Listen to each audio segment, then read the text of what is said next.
Masukkan ke dalam panci 5 sendok makan tepung maizena, 4 sendok makan gula pasir, 1 saset kental manis putih. Kemudian kita tuangkan 600 ml susu cair. Setelah itu aduk rata, jangan sampai ada yang menggumpal. Kalau sudah tercampur rata, masukkan 160 gram keju oles seperti ini. Ini aku pakai merek Pro Cheese. Keju oles ini sebagai pengganti dari cream cheese. Kemudian ini kita aduk sebentar seperti ini. Lalu kita masak di atas kompor, gunakan api sedang aja sambil terus diaduk agar bawahnya tidak gosong. Ini kita masak sampai mengental dan meletup-meletup ya. Ini sudah meletup-meletup seperti ini. Kalau sudah meletup-meletup, kita bisa tambahkan margarin sebanyak 40 gram. Aduk rata sampai margarinnya itu tercampur semua. Ini sudah tercampur rata, kemudian kita sisihkan dan tunggu sampai uap panasnya hilang. Setelah uap panasnya sudah hilang, kita siapkan plastik segitiga seperti ini. Kemudian kita pindahkan flak kejunya ke dalam plastik segitiga.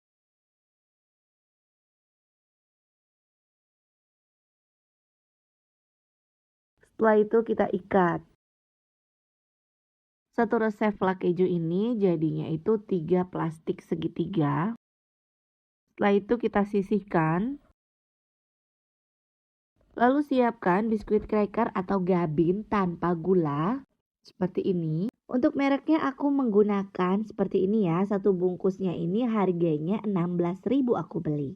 Nah, satu bagian crackers atau biskuit gabin ini kita potong menjadi 2. Setelah itu kita potong lagi menjadi 2 lagi. Jadi total satu gabin kita bagi menjadi 4 bagian. Lakukan semuanya sampai selesai.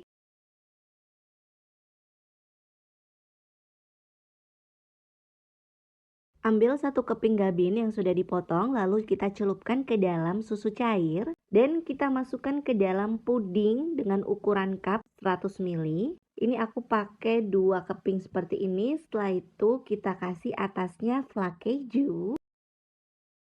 Kemudian tutup kembali dengan gabinnya. Sebelumnya kita celup dulu ke susu cair. Lakukan hal yang sama sampai semuanya tertutup. Untuk lapisan atas dia itu harus tebal. Nah seperti ini ya, sudah ditutup dengan lapisan atas. Jadi ini kita tebalin aja. Setelah itu diratakan. Nah kalau sudah rata seperti ini tinggal kita kasih toppingnya. Untuk toppingnya ini aku pakai remahan biskuit seperti ini. Selain itu juga aku menggunakan coklat bubuk minuman ya dari Coklatos, atau kalian juga bisa menggunakan Milo. Nah kalau udah seperti ini udah siap jual. Untuk toppingnya sebagai pengganti remahan biskuit atau cracker, kalian bisa menggunakan remahan dari kacang almond ataupun almond. Bisa juga menggunakan kacang tanah yang disangrai bisa ya teman-teman. Nah ini tinggal kita ratakan. Setelah itu kita tutup ya. Kalau udah semuanya seperti ini, tinggal kita masukkan ke dalam kulkas. Kurang lebih selama 4-5 jam supaya adonan dan crackernya itu lebih set lagi. Kalau mau enak, malamnya dibuat, paginya kita bisa jual. Nah, biar lebih cantik kita kasih stiker thank you seperti ini. Jadi menarik ya teman-teman. Kalau udah kayak gini menarik pembeli nih. Untuk harga jualnya disesuaikan aja dengan harga modal masing-masing dan harga jual di daerah masing-masing. Ini bisa dijual di bazar ataupun secara online buka PO juga bisa. Selain aku buat yang cup, ini aku juga buat dengan ukuran yang besar. Untuk prosesnya sama aja, tapi aku loyangnya menggunakan ukuran 20 x 20 dan ini aku alasi menggunakan kertas nasi seperti ini, jadi bagian plastiknya itu di atas dan bagian kertasnya di bawah. Tapi kalau kalian ada baking paper, kalian bisa menggunakan baking paper ya. Untuk prosesnya ini sama aja kayak kita buat yang cup tadi, hanya saja ini ukurannya lebih besar. Lakukan semuanya sampai selesai ya teman-teman. Dan prosesnya juga sama, dimasukkan ke dalam kulkas, diamkan kurang lebih selama 5 jam.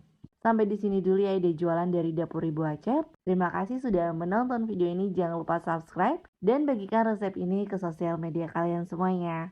Sampai jumpa di video resep selanjutnya. Terima kasih sudah menonton video ini dan sukses selalu.